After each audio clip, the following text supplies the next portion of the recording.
Hi, and welcome to another episode of Well-Aged Scotch.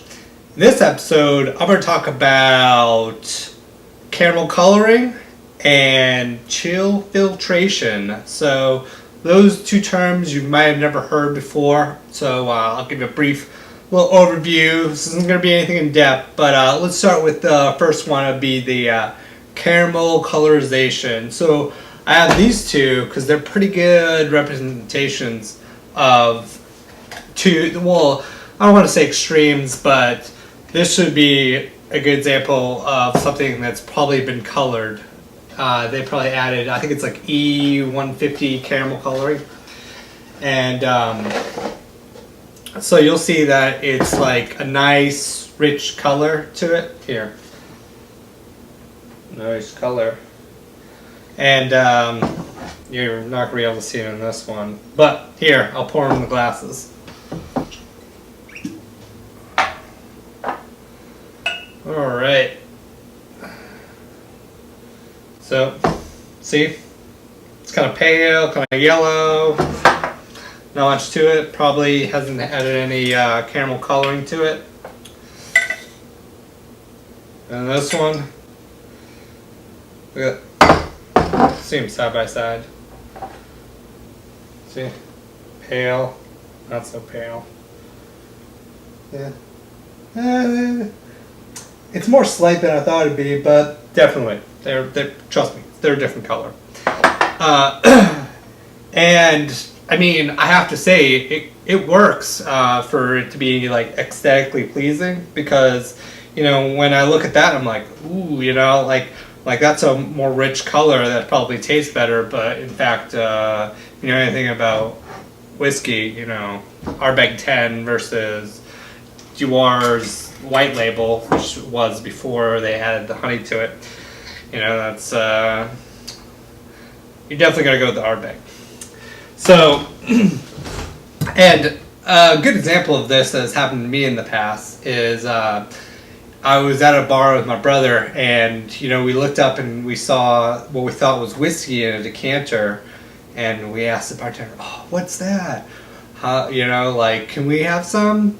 And she looked us straight in the eye. She said, "Yeah, that's olive oil, so it's gonna be a no." So, these whiskey makers might know what they're talking about when they change the color a little bit. I don't think it influences the taste too much, but I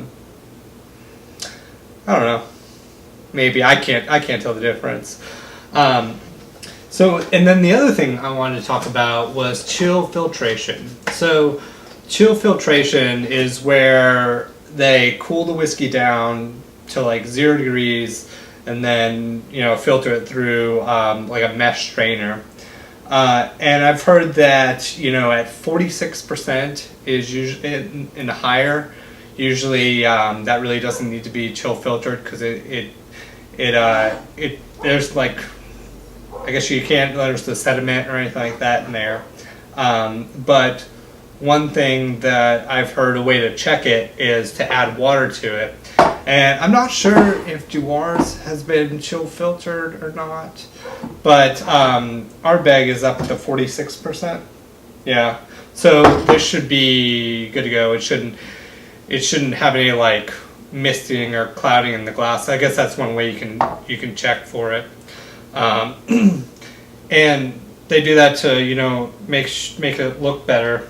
Let's see if it'll come up at all. And also to like remove some of the sediment. No, it looks pretty clear still. So that's Dewars.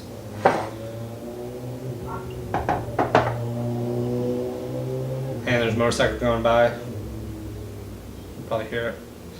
And I don't think that didn't change much either. So I guess these two are good to go. But I don't think either of those really influence the taste too much.